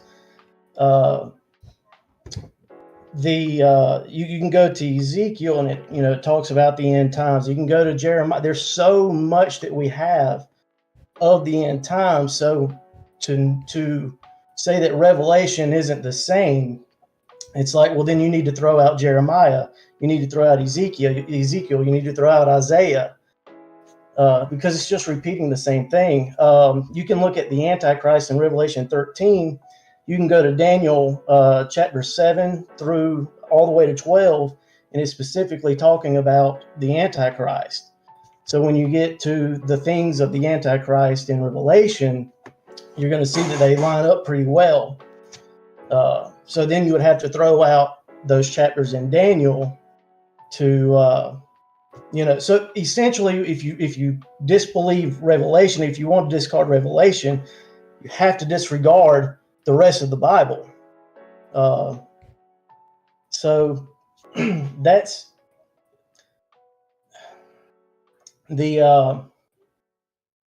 there's some things that some missing. So when you talk about the seeing through the glass dimly, the rest of the scripture goes, but as I see is something is, and I'm trying to find it. I know it's in Corinthians, but it's talking about like your maturity, your when I was a babe, I thought as a babe. When I was a child, I thought I was a child. But when I was a man, I thought as a man. Meaning that when I was a babe in Christ, so I see through the glass darkly now. But when I progress in my walk with Jesus, in my relationship, I will see Jesus face to face, and he sees me, and he knows me face to face. I will know him face to face. I think I don't. It's not verbatim, but that's kind of how it goes. So it's talking about your level of walk with God. The more that you go, the more you travel with God step for step, the more you're going to see him. It's based off of your level of desire. The more you desire to know God, the more you will know God. God says, seek me with all your heart, mind, body, and soul, and I will be found of you. That's the problem we're having, is nobody desires to know God. Yeah. But anyway, go ahead. Sorry. No, that was all very good, man. I don't disagree with any of it, really, other than that you to say Revelation isn't coherent is to say the rest of the Bible is not coherent. We can't make this about Revelation, but I would be happy to do maybe you, me, and Ghost, and whoever else wants to call in. We do just a Revelation study, and just because you're new, everybody else who's here, we're done for the night. So if you don't want to hear me tell you things that you already know, you can bail. Have a lovely evening. I love you guys. We'll see you Sunday for Bible study, and next Thursday we are just going to do Satan again, Satan, the devil, the whole concept up. So just so you're aware, because you're new, and there's a few more people who I have not seen before who are here. So here is kind of like a big picture of who we are, what we do, what the whole gist. Because our group here is pretty tight knit, and it's not for everybody. And I say that because of a few specific things. My background specifically is I had 6 years of seminary. I worked as a pastor in a mega church. I did the whole 9 yards. And the longer I was in seminary, the longer I was working in the church, the more I realized we don't know a damn thing. And what I mean when I say that is that whose interpretation, whose translation? Do you read Greek? Do you read Hebrew? No, then it's really hard for you to have an opinion on an English Bible, because it doesn't translate. So like and that's not a hit at you at all. That was not personal in any way whatsoever. Like on Sunday, when we do our Bible study on Sunday, we go verse by verse, word for word. I did go through Greek. I did go through Hebrew 1 and 2, like I'm not in any way a professional, but like I have rudimentary understanding. So we go through the Greek words and the Hebrew words as we do the Bible study. And we talk about how, like, from the English perspective, this word in Greek makes no sense at all. So this is the best way that we can express it for us to grasp it and understand at least the concept, which is, it's the most we could ask for. But we come from kind of a perspective of, and I'm speaking for everybody, and I apologize to all of you. I love you, but I'm speaking for everybody when I say most of us, the majority of this group, comes from a context of we don't know as much as we'd like to pretend we do. The Bible is not as clear as as Christians like to pretend that it is. And like I said, that comes from me literally dedicating almost 10 years of my life to just the Bible. And the more you get, the deeper you get, the more you have this open-minded experience of, okay, well, this scholar who spent 50 years studying the Bible says this, and this scholar who spent 80 years studying the Bible says the polar opposite. So who am I with 6 years upset to be like, oh, I know the truth. This is the truth. And I'm speaking for everybody, we come from that perspective of I'm not self-righteous enough or proud enough or confident enough to say I know more than dudes who have literally dedicated their entire lives to this, are theologians of the highest capacity who don't agree. And we have a faith that is split among thousands of different denominations, with scholars in all of them who are at the highest level of theological education and still don't agree. So from my perspective, and I speak for everybody when I say we don't do that. So the route that we take is we refuse to say we're right. We refuse to say I know. There are certain things that everybody in this group agrees on. Jesus Christ is God, fundamentals of the Christian faith that make you able to call yourself Christian. But even then, everybody here is open to all different ideas. We don't keep them as divine. We don't keep them as inspired, but it's good information. If you end up hanging around, you'll see that when we do these Thursdays, we talk about Hinduism, we talk about Buddha, and not that we're saying they're good or that they're God or that they're divine, but I'm not willing to teach theology, just Christian theology. Because I'm not which theology? Arminianism, Calvinism, open theism, whose theology? I don't do that. So when we cover a theological topic, just as an example, I'll teach the open theist view. Then we'll talk about Arminianism. Then we'll talk about Calvinism, because I am not self-righteous enough to say my personal theological beliefs are what all of you need to believe. So we cover all of them. And then even outside of it, like I said, then we'll talk about, okay, well, these are the Christian theological beliefs that we're talking about. Here's all the different Catholic, open theists, Arminianists, Calvinists. This is what the Hindus believe about it. This is what Buddhists believe about it. We just did 2 weeks on Islam. This is what the Islamic faith group believes about it. And we kind of open it up beyond that. Everybody here, for the most part, is Christian. We have some Jewish people. We had a Muslim or two. I think they're gone now. And we have a handful of atheists. But that's kind of the approach of this group. So and I don't mean this in a disparaging way, but like Bible thumping people who that's all you're willing to listen to, and you don't believe there's Calvinism or there's open theism or there's Arminianism. You don't believe there's all these different denominations with different beliefs on baptism and sanctification and things, then this probably isn't like the right group for you. And I'm not saying that's you. I'm just saying, because that's not at all what we do. We're all believe in God. We all are fundamentally Christian, and we all, I'm sorry, guys, if any of you specifically disagree with me, you can put it in the chat and tell me I'm dead wrong. But most of us, I would say, believe that the biggest problem with Christianity right now is that people say they're right, is that we have 30,000+ different types of Christianity, and everybody is so arrogant to say that they're right. We don't do that. We'll talk about all of it. Yeah, Bible says that every man believes, every man is right in his own eyes. Yeah. You know, I've looked at, all the other stuff, and of course I've, got into science and all that junk, but yeah, man, I'm strictly God and his word. I don't know.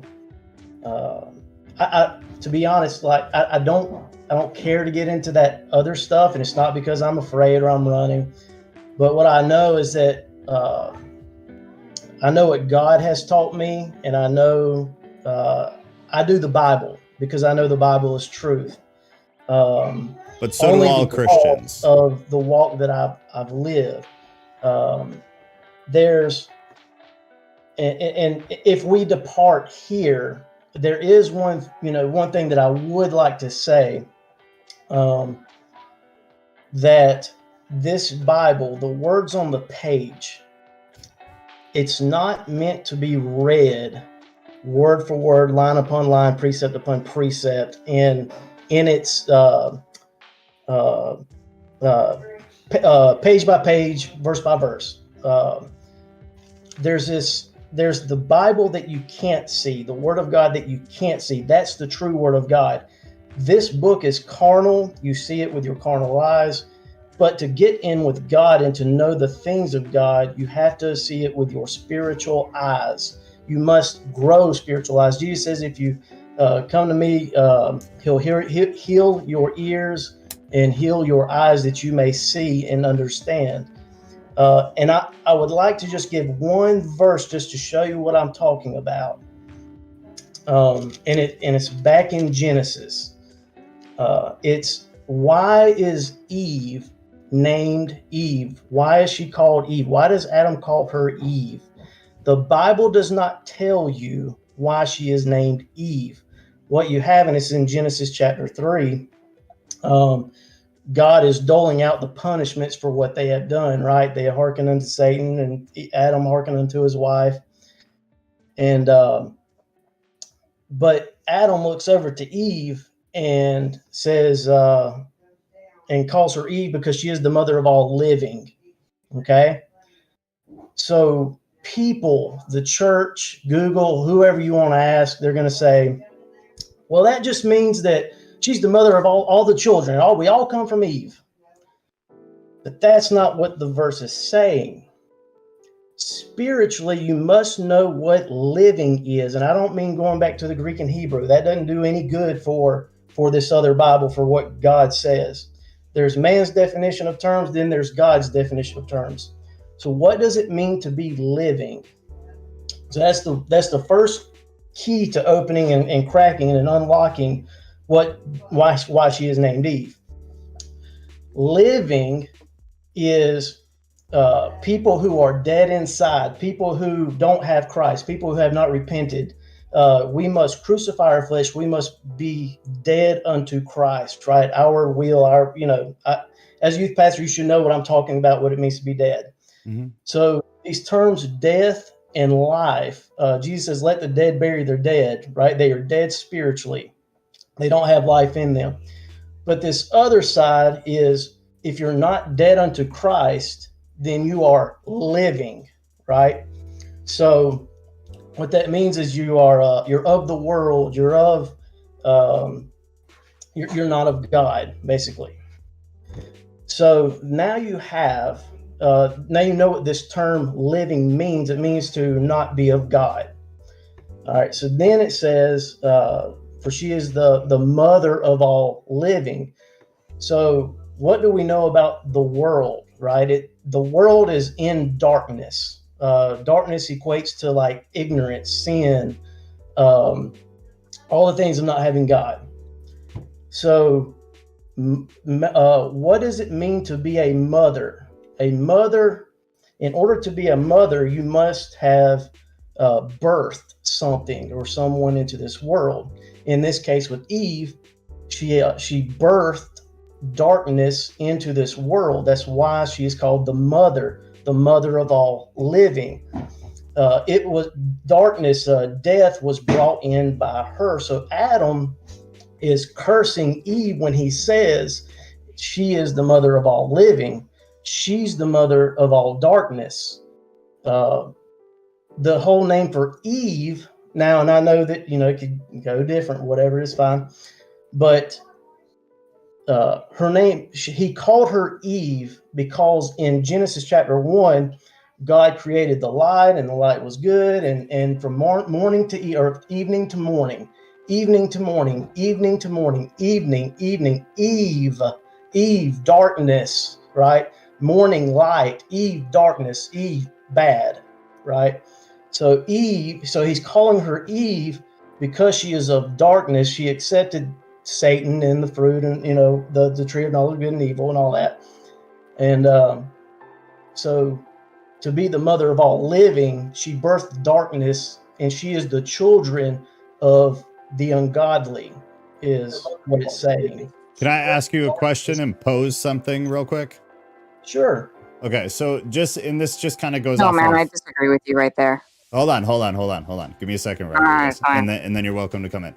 But this is just kind of a good example of kind of my whole spiel that I gave you of why we have the approach we have, specifically based on, me wasting a whole bunch of money getting the education I got. Here's just an example. What you just said, I don't agree, I don't disagree. I'm indifferent to it. It doesn't really change anything about anything. But this is an example. The dean and president of Moody Theological Seminary, he's a doctor, he's a theologian, he disagrees with you. So just as a point,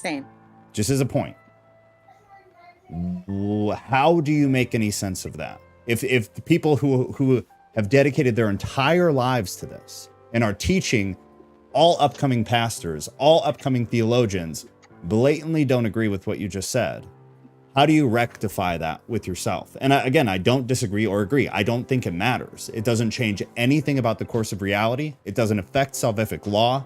It doesn't have any implications into the parts of fundamental Christianity that have to do with salvation, which is really the key to everything. Well, there's kind of two things that are happening, and I do not expect you to believe this at all, and I understand what it sounds like. But my question is why? Why wouldn't they agree? Do they know better? Why do they know better? Because they have a piece of paper that says that they know better? Well, because you're assuming, and so is everybody else. That's the issue. What am I assuming? I think the Bible's the same piece of paper that you're studying, though, right? That's the problem. This is why there's an issue, Joshua, is that I can read those verses and come up with this. And just so you're the normal Christian belief in academia doesn't agree with you about why Eve's called Eve. That it has to do with darkness. The normal theological academia view is just that Eve is named Eve because of the beginning. She is the mother of all of earth. She is the mother of life, even though she sinned and caused some stuff. That's the normal academic belief. Aside from the academic belief, or even theologically, you do understand that when you read Genesis and God is creating, that he actually doesn't say it is good when he creates man. However, after he creates Eve, he said it is good.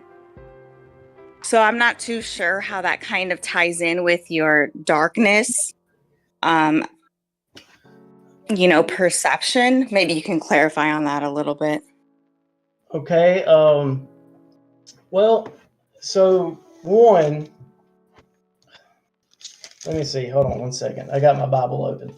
If you'll give me a moment. Yeah, you're good. Because I want to see this on. He didn't say it was good after man. Should be about 26.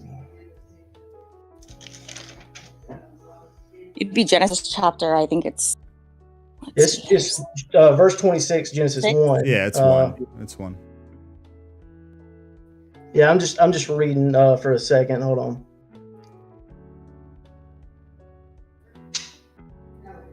I'm trying to find it too to see if I can help us out here. So, if you start with 26, God creates man, and then 27 goes in. So God created man in His own image, and if you keep going down, verse 29, you got it's a huge verse, and then verse 31. And God saw everything that He had made, and behold, it was very good. Yeah, I guess Rodriguez, actually, I'd be curious to see where you got that from, too, because he doesn't specifically say it about male or female. He just says it about everything in the text that precedes it. Wait, in the discussion about the seed? So go from 27 to 31. God created mankind in His own image. In the image of God, He created them. Male and female, He created them. There's both genders. God blessed them and said to them, be fruitful and increase in numbers, fill the earth and subdue it, rule over the fish in the sea and the birds in the sky and over every living creature that moves on the ground. 29, then God said, I give you every seed-bearing plant on the face of the whole earth and every tree that has fruit with seed in it. They will be yours for food. So the only way to get where you're getting is if you assume He's talking about woman, which I think is a stretch. You'd have to kind of assume a lot. But then 30 says, and to all the beasts in the earth and all the birds in the sky and all the creatures that move along the ground, everything that has the breath of life in it, I give every green plant for food. And it was so. 31, God saw all that He made, including male, all of it, and it was very good. And there was an evening and there was a morning the sixth day. So I think all that aside, I could have missed some of what you were saying, Joshua, but my understanding is that a partial of where you're getting the Eve definition or the meaning of the word from, the meaning of the proper noun, is from Eve. You said evening, Eve. I think that's a huge jump. And you could come up with all sorts of crazy stuff in the Bible if just similar words are how we're deciding what words mean.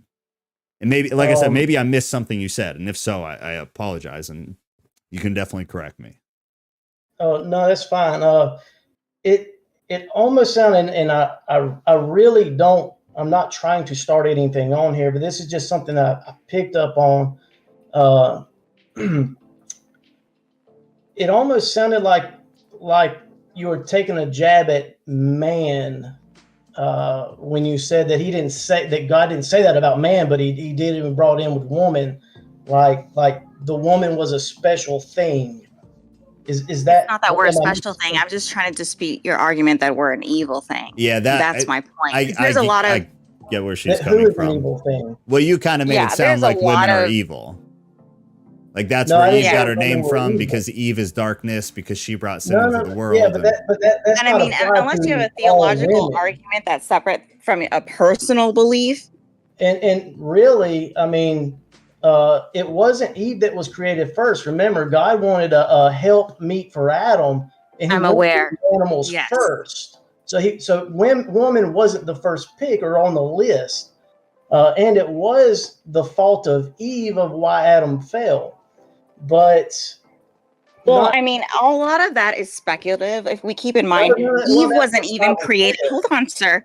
Eve was not even created when the instructions were given. They were actually given to Adam. It actually says Adam was there. So arguably, one could actually say that really it was Adam's problem for not taking the responsibility of leadership. Well, you see how that's speculative? I actually agree with that. Jumping just a little bit, though, and here's why. Because it was Satan that came and tempted the woman first, right? The tree of knowledge of good and evil, that's what it's called, right?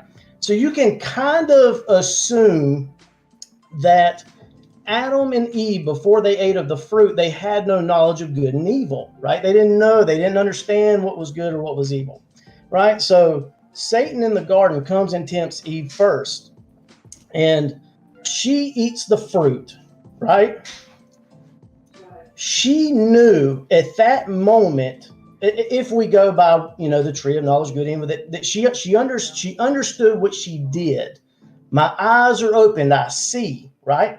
But what did she do? Knowing that she had done wrong, because she knew in that moment she had messed up. She didn't keep it to herself. She went to the person who didn't know, who didn't understand, and gave him of the fruit to eat.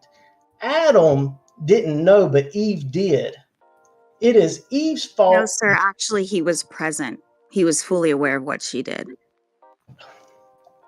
So you're putting Adam right there beside Eve when she partook of the fruit.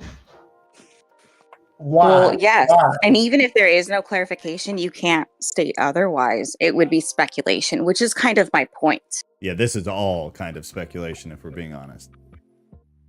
Very much so. There's a story that is in the text, and then there are insinuations that a lot of parties make based on their own personal biases and beliefs. Exactly. And this goes further into kind of my explanation of this group. We don't do that one way or another. And if Rodriguez does it, I'll call her out. And if I do it, she'll call me out. We don't do that here. The text says what it says. If you want to give your opinion on insinuations and beliefs based on that text, that's fine. We do that heavy as hell here.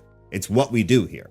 But there's no world in which any of us here go to a text that is unclear or that says one thing and we tell people what it means. That's just right. There are a million Christian groups that will welcome you and agree with you and all this stuff. We don't do that. We use I think, I feel, I believe, my understanding. This is the way I view it, my interpretation, because for me to sit here and to tell all of you that I am the holy of the holy and what I say about Genesis 1 is what Genesis 1 means makes me look like an asshole, because that's what I am if I do that. Just like the Arminianist theologians with 50 years of biblical scholarship who know fluent Hebrew and Greek, Latin, all of it, disagree with the guys on the other side of the theological spectrum with just as much education. And yeah, the piece of paper doesn't matter. That's not what I'm talking about. But 50 years of studying Hebrew in and out of the Bible, 50 years of studying Greek in and out of the Bible. Yes, they know more than you. Yes, they know more than me. That's just a fact. No, it's not, but it's okay. Yeah, I do appreciate y'all's time. I really didn't want to get on here and argue. That was not my motive or intent. It's what we do. It's okay. Yeah. I mean, it's not, nobody's arguing. This is a conversation. But the last thing, the reason you just said what you just said from my view and my opinion is that the other part you were saying earlier, where we have the Bible that's here and it's physical, and then we have the Bible from God or the Word of God that is invisible. That you just need to understand. That's how Latter-day Saints started. That's how Mormonism started, is because there were these leaders who believed, okay, this is the Bible, cool, but I'm going to create my own Bible because this is the invisible Word of God that he tells me. So I'm going to write it down on tablets and I'm going to make my own religion, which is actually a cult. That's how all of that starts. So it's a very dangerous game to say we have this solid Bible. It's solid. That's already an impossible game because of interpretation, language, translations. But then when you say there's an invisible Bible that you get downloaded from God, it's impossible to have anybody near you because you're going to turn everybody off. Like you're the chosen one with this invisible Bible who dictates things. It doesn't work. In community, it doesn't work. For you personally, it might. And you may have a very positive life and experience from it. And maybe you are directly connected to God through the invisible Bible or whatever you mean. But to come out and say this is law or this is correct or this is right, I think is a really hard way to have a community around you with that perspective, in my opinion.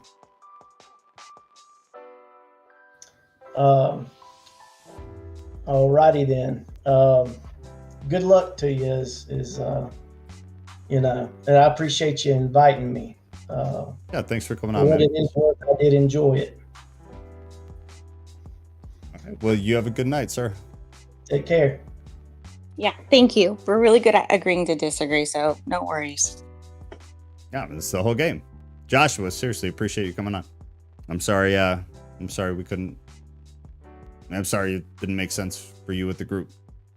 But I fully grasp that this is going to always be a small group, and I'm very comfortable with that. Shannon, you're up. And then, guys, I got to roll. We went super late. I was having technical difficulty. Oh, okay, it's you. Gotcha. What's going on? Or did you want to talk to Joshua? Because I Uh-oh. Jeremiah Shalomi. Hi. No, I just wanted to say, I had a point I was going to make, but I was suffering from some technical difficulties earlier, and now at this point, trying to fix everything, I don't recall what I was going to say to begin with. Okay. It's just so much stuff passing back and forth. Yeah, and, it was a lot. It was a lot.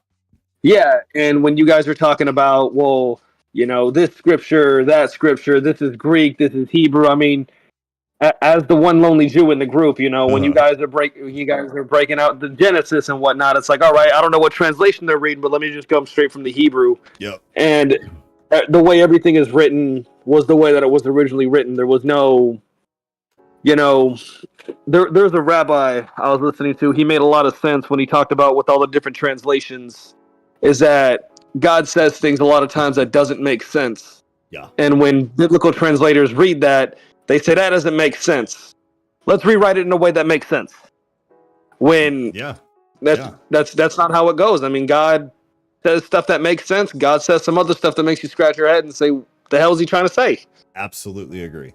And Absolutely. that is one of the biggest things, is that, I mean, when you talk about people who have dedicated, 50, 60 years of their life to doing this, I mean, hell, when you read certain Torahs, they have the written scripture, they have the written word of different rabbis who are very highly respected in the Jewish world.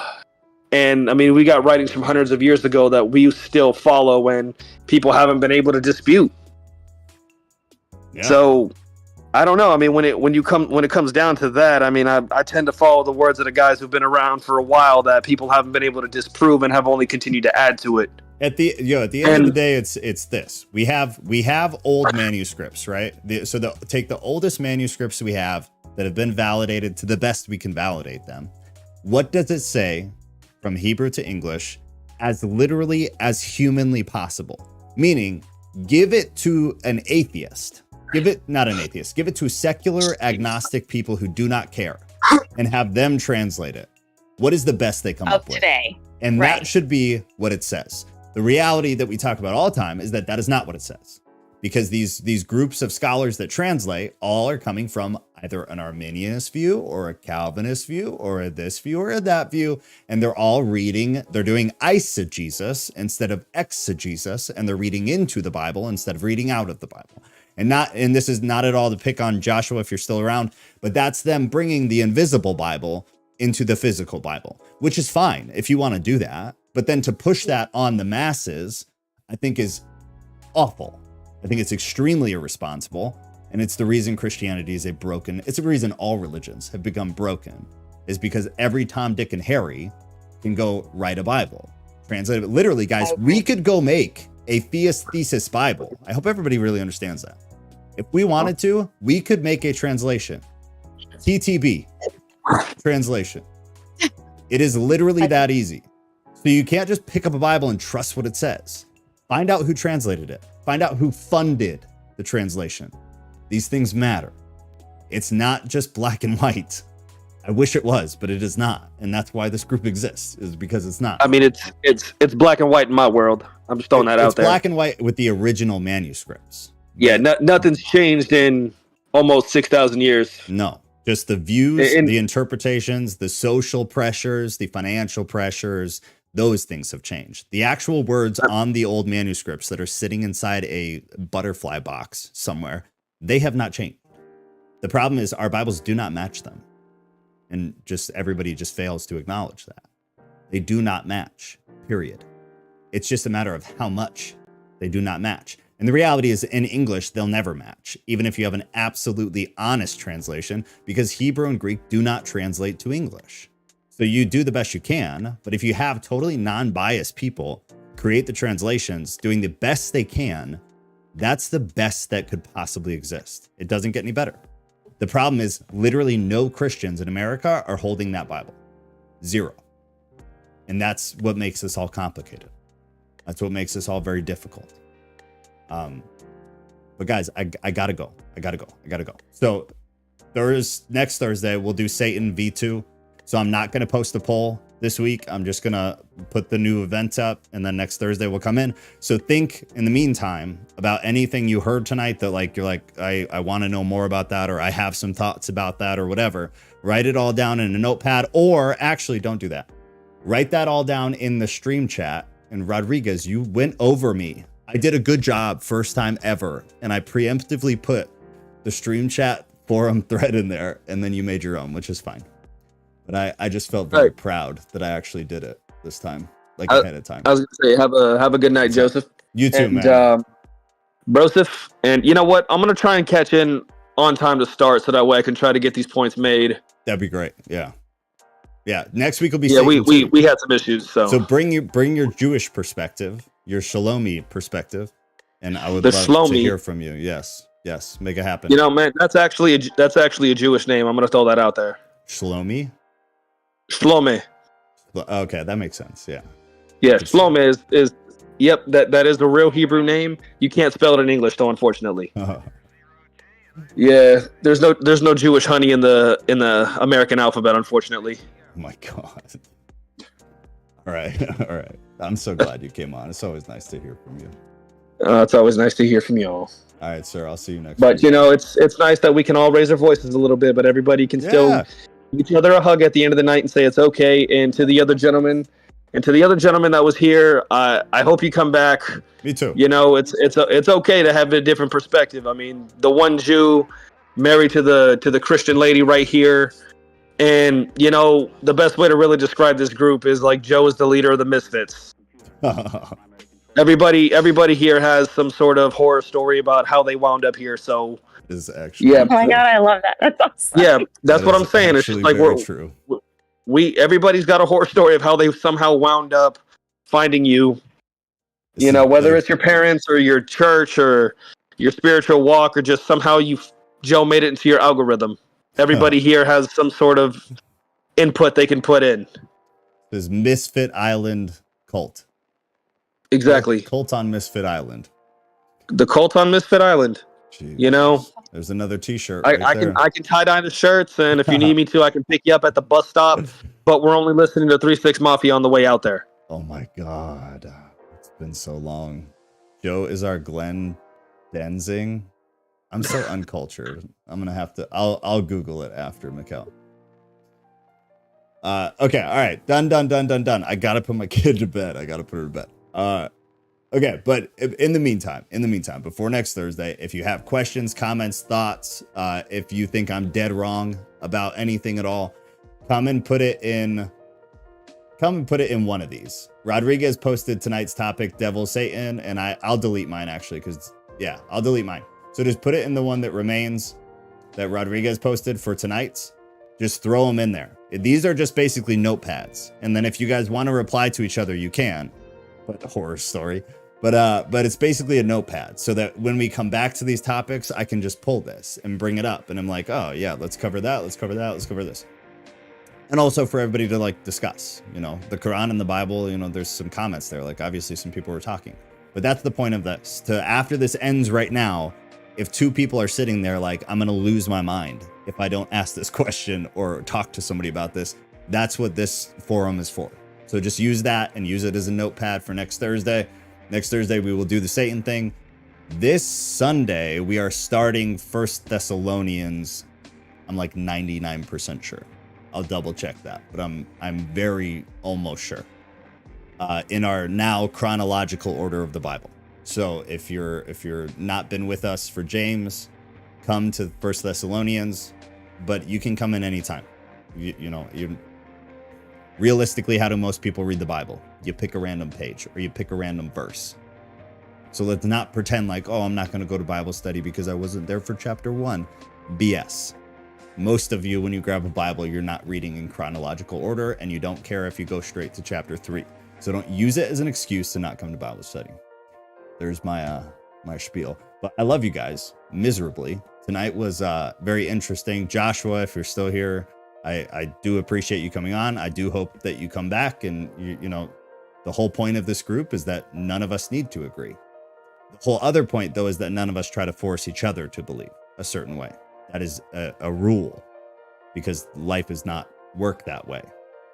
And it's just not what we do. There's a lot of Christian groups who everybody brainwashes each other and thinks that they're right and is willing to push that on each other. And the dude with the best education or the most years in church or whatever gets to dictate what the group believes. We don't do that. I was happy to be called out. I'll be happy to be called out continually until I die. And I appreciate you all for it, genuinely. So I will see you guys on Sunday night. And Ghost Kid, what is that? Like ET phone home? Is that like a friend thumbs up fist bump? I love you guys. I'll see you Sunday night, Bible study, and no poll because Satan next week. So get some stuff together for the Satan.